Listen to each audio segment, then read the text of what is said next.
Hello everyone, welcome to the next episode of the Digital Mittelstand. My name is Jan and I help small and medium businesses, so Mittelstand, to overcome their digital transformation challenges. Today I have Sarah Berger with me. She is not only a fellow HHL alumni but also an entrepreneur. She's very experienced in IT and she is the founder of the Biberei. Hello Sarah, welcome to the show.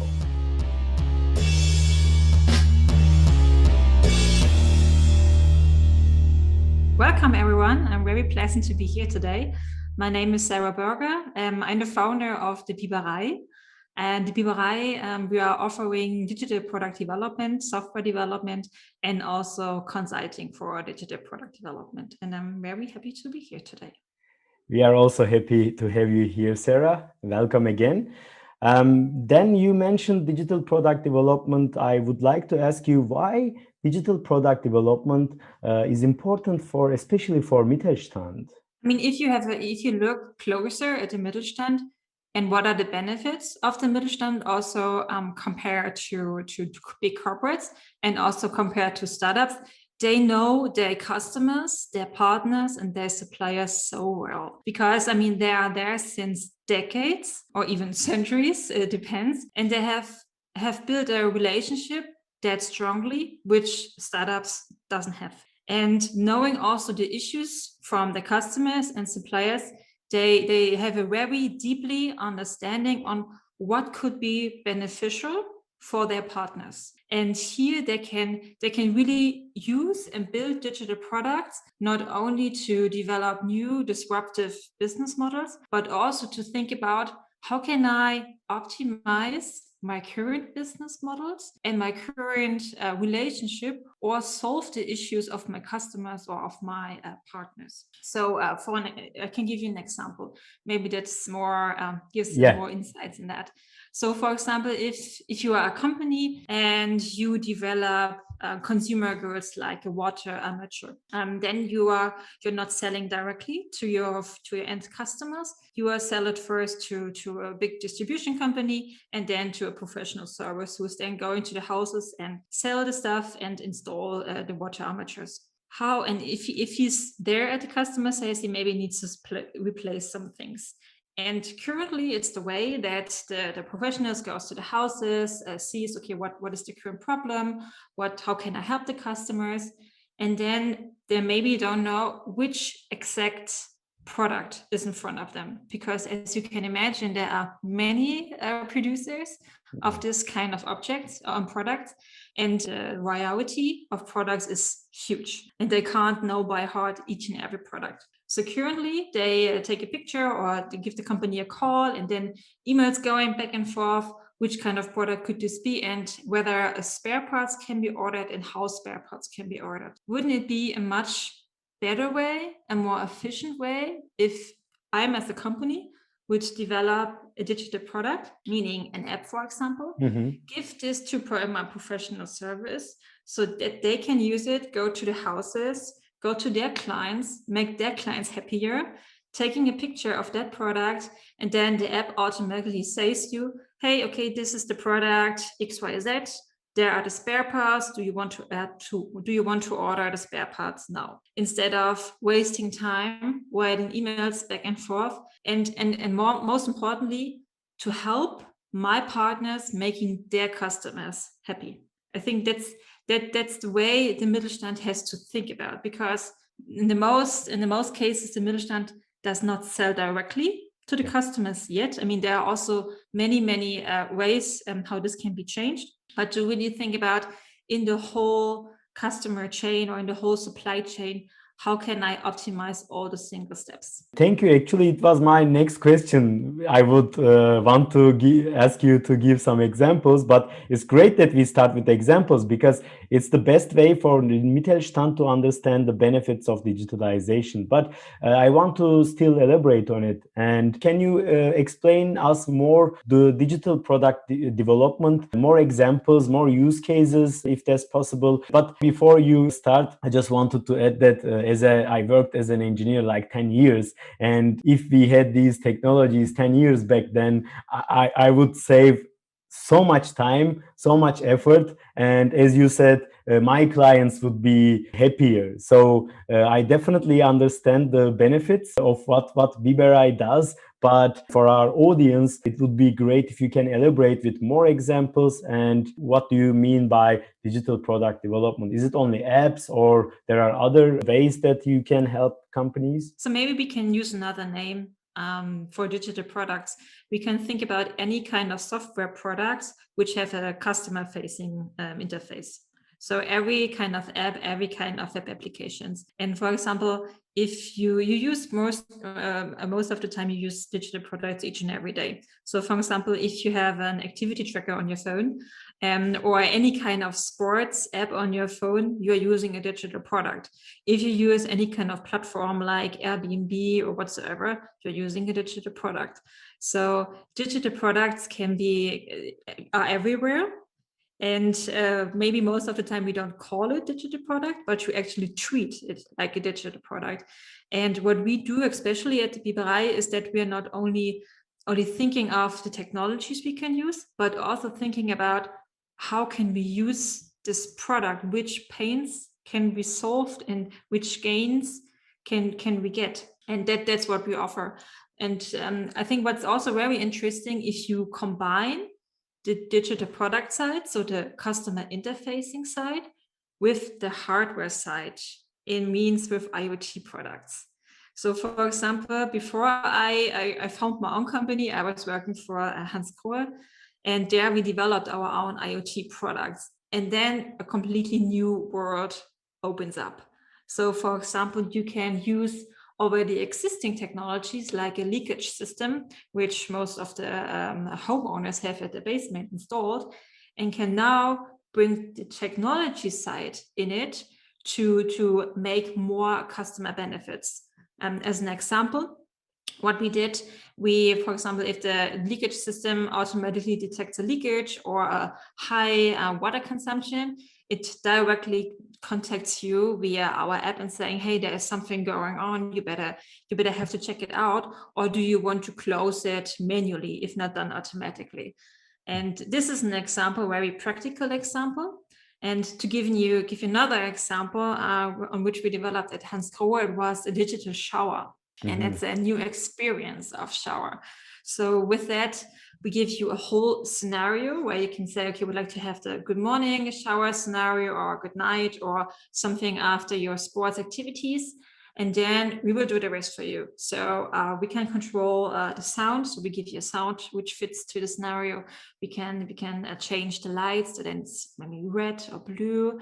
And we can also change the water temperature, the water pressure, which kind of water consumption. So whether it's a strong water stream, or whether it feels like raindrops or something. And this is something you can't do with technology. But, and I think that's the most important thing about digital products, you do not develop digital products because you do have the technology. You do develop digital products because you can make people happy. You can make profitable business case out of it, and not just because the technology allows you to do that. Because I mean, it's not a success if you develop something and then at the later stage no one wants it and no one buys it and no one is getting any benefit out of this. Yeah. But you gave an example, let's say a valve producer, by developing a digital product, they can affect the customer experience, customer satisfaction, which means their partners' satisfaction. But can digital products be used internally as well? Absolutely. I'll give you another example. So with having these digital products developed at Hans Krohe, we also needed something internally so that the internal customer support can, if a customer is calling and say, I have an issue with this and this and that, and keeping in mind that Hans Krohe never developed any kind of IoT products beforehand, we built, we call it a remote service function or a web application where you can see every device to which customer it belongs, and showing all the required information. So any kind of telemetry data, the customer support is able to do remote functionalities like setting some parameters, update the firmware and stuff like that. So digital products don't have to be for external customers. It can also be for internal customers or users as well. Absolutely. And I think maybe also to the question at the very beginning, this can be so beneficial for the Mittelstand, because the Mittelstand, I mean, what's at their heart? At their heart is also the customer support. That because they build this very long-lasting relationships, they are really proud of their high customer satisfaction. And one crucial part for this is having a great customer support. And if I can give customer support all the information and all the functionalities to make they work better and help the customers more efficiently, that can also be done with a digital product. Absolutely. Yeah, in Turkish we have a saying, one stone, two birds. So not only in these internal, with this internal product, they increase the customer satisfaction, maybe they reduce the response time or increase efficiency, but also they make their employees' life better. So they provide a better working experience, which especially for German Mittelstand is very important, because there are shortage of employees here. So the better environment you product, the more talent you can attract. So just to build up on what you were telling, but you just said IoT, and sometimes that might be very complicated for our audience. Can you please explain us in short terms what is IoT and how do you use it in your products, for example? So IoT, I mean, Internet of Things. And what can I do with IoT? So with IoT, I have several components. The first component is I must have any kind of object, like a physical object. Then I must have some sensors who each for giving me some data from this object. For example, leakage sensor. For example, or you can also think of something everyone has at their house, a fridge. Yeah, so you have the fridge. It's an object you have, a physical object you can feel and touch. And then you have some sensors at these objects who are, for example, measuring the temperature of this fridge. And then you must have some kind of connectivity. So either it's connected to a cloud system via the Wi-Fi, or you can also say it's not connected to any cloud systems. It's only connected inside a network, for example. And then, of course, you must, at the end, if you want to display it to an interface, to a customer interface, it could be a web application or an app application, or for example, only an application interface. If you want to use the data for other purposes, you must have some kind of place where all this data is being stored and then further transformed. So most of the time you use an IoT platform, which is available from AWS, from Azure, for whatsoever. So these are the basic components. But at the end, you always need an object, a sensor to measure something, or also if you want to do something with this object, like shut it on, shut it down, shut it off, or start, and whatsoever, then data collection, data transformation, and then displaying it to someone. But this can be, the examples are endless. And you can, if someone is interested, you can build up your own little IoT system. If you have a temperature sensor, for example, at your home, and you have a Raspberry Pi, and then you need the AWS IoT core platform, you can build something up at one day. It's no problem. I think it's so important what you have said, because when you explain those complicated sounding concepts in a very tangible, easy way, like the refrigerator example, then people grasp it easier. So I just wanted to thank you for that. And that's something I hear from Mittelstand. Sometimes they perceive those technologies like rocket science, but at the end of the day, as you said, with a couple of sensors, which Mittelstand has a lot in their production lines anyways. So it's just a further technology that could be built up even sometimes on their existing infrastructure. Just wanted to, in this point, speak about the complication and ask you, is it complicated to develop digital products for Mittelstand? And let's assume, how fast is the idea to life cycle in an example you might give? So actually, I can totally understand if someone never have any experience with digital products, software products, IoT, at first can be seen very overwhelming, right? So many new definitions, words, methodologies. Yeah. But at the end, what I really like about my work is that there's a great methodology. We're using some methods from the startup, the lean startup, where we always start with an idea and we really think about an idea. Okay, for which customers are you actually building that? And what are the benefits you want to do with those customers, or which pain you want to relieve? And then we think about, okay, how does the minimum viable product should look like? And it's not that we do a completely brainstorming session.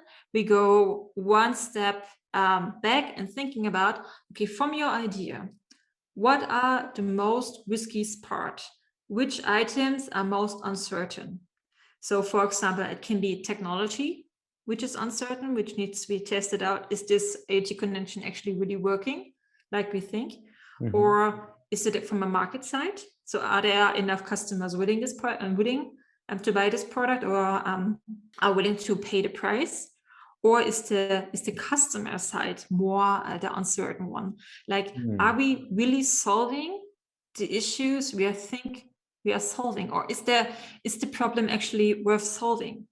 And with this in mind, you make a priority list. Okay, which items or which questions do I need to validate first? And based on that, you define what are the minimum features set you need to develop for your minimal viable product, and which kind of technology can you use. And for that, I'm a big fan, and that's my vision with the Biberei, to use standard software components as much as you can, because I don't see any value in developing everything by myself if there's already existing solutions out there. Like, for example, I'm a big fan of low-code applications. You can use Firebase and so etc., which gives you already functionalities you can use to either build it without coding at all, or with doing a lot less coding. And this gives you the possibility to develop an MVP so fast and get out of your building and get the feedback you really need to answer your questions, or to transform uncertainties into certainties. And this sounds very easy. I mean, if I'm explaining it to you, it sounds, that's clear, we should really do it like that. But this is the point which I don't really see so much, where in the real world, that really the way startups are doing, Mittelstand can do as well. There's no issue with doing it in a small group, right? In a special environment, maybe first. There's no hurdle doing it the same way. And also with all the relationships and contacts which startups don't have, with their struggle to build that up, and Mittelstand has it. I mean, there are, I don't know any reasons why Mittelstand could not do it in this way. I think it's more a mindset thing you have to change, because you're showing something to your customers, to your partners, to your suppliers, knowing that this is not a final version, and knowing maybe that was not a good idea, maybe it will fail. But if you really have a strong team, concentrate on a problem, there's no problem with developing something from idea to MVP in 1 week, no problem. Yeah. And I read that book from Eric Ries, the Lean Startup, when I was also in HHL, and I will just put the link because I love the book so much, and I still use some KPIs from the book even today for myself. But as you said, it's quite fast, and that's what low-code or no-code technologies bring us, right? It's the rapid prototyping, and it's the ability to go from idea to live in a matter of weeks, instead of waiting 6 months only for business concept documents. So thank you for the example. And I think companies like Biberei also are there to let's say prove that that's possible. Yeah. I think that's very important. But before we close, I just wanted to ask you, what would be your top suggestion for Mittelstand owners or Mittelstand managers to apply right away in their digital transformation journey? Good question. I would say that really start with something doing. I mean, there also in the last year we say, okay, we have to now concentrate on Corona, and yeah, we don't know what the future will bring us. And I think there is no better time, right? With starting something. I mean, in an idea you have in your mind, maybe not to make the biggest disruptive business model the whole world has seen, but start with smaller steps and start with what can I do with software inside my company, inside my organization, to maybe make my current business model more efficient. I mean, I think the biggest hurdle for Mittelstand as well as for startups is to have the pressure, or I have to invent the next Facebook, the next Airbnb, Yeah. the next Amazon, whatsoever. And of course, this is very cool. And I really hope that the Biberei will also be the next, but that's hard and it's unrealistic, right? And I think with small steps, each company, especially in the Mittelstand, can think about what can I do to make my current business model better. For example, with digital products in the sales activities, in customer support activities, and whatsoever, before thinking about completely new products and new business models, which are more risky, of course, than existing ones. So my hope is really that everyone is now full of energy and saying, okay, I try it. I make the first step, because the first step is always the hardest one, and give this lean startup methodology a try, and create and develop a first MVP to see where it brings me. Because there are many cases where you had a first idea, you developed a product, you got in touch with your customers, and at the end you have a completely different product. But you wouldn't have this product if you wouldn't have done the first MVP to get all this feedback. Yeah. And I mean, there's software is there. You can use the platforms. You can use experts like the Biberei to help you in the first steps. But yeah, there will be no better time, and all this hype about digitalization will not go away. That's for sure. Totally agree. Totally agree. And starting small is very important. It doesn't mean that not having ambitious goals, but even the most ambitious goals start with a single step. If you want to swim the Atlantic, you have to take the first stroke. Otherwise, you won't be able to. So, thank you, Sarah. It was so glad to hear your opinions and have you here. But how people can find you? So I'm on LinkedIn. So just Google Sarah Berger or Sarah Berger and Biberei. There are a lot of Sarah Bergers. Or you go to our website. It's called www.biberei.de. Okay, I will put these links to the description just in case our audience can click them as well. But just one more question then. I make an exception. Why Biberei? Why did you choose this name? Okay, that's hard to explain in English. I will do my very best. So Biberei, so it's from the animal beaver. So it's in English, I think it's beaver.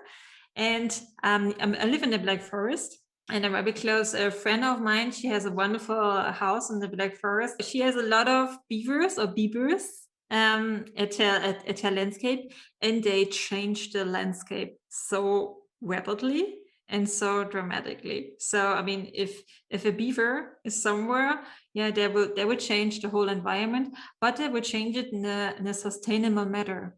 And we would like to do the same. We would like to change the environment for our customers, but doing it in a sustainable manner.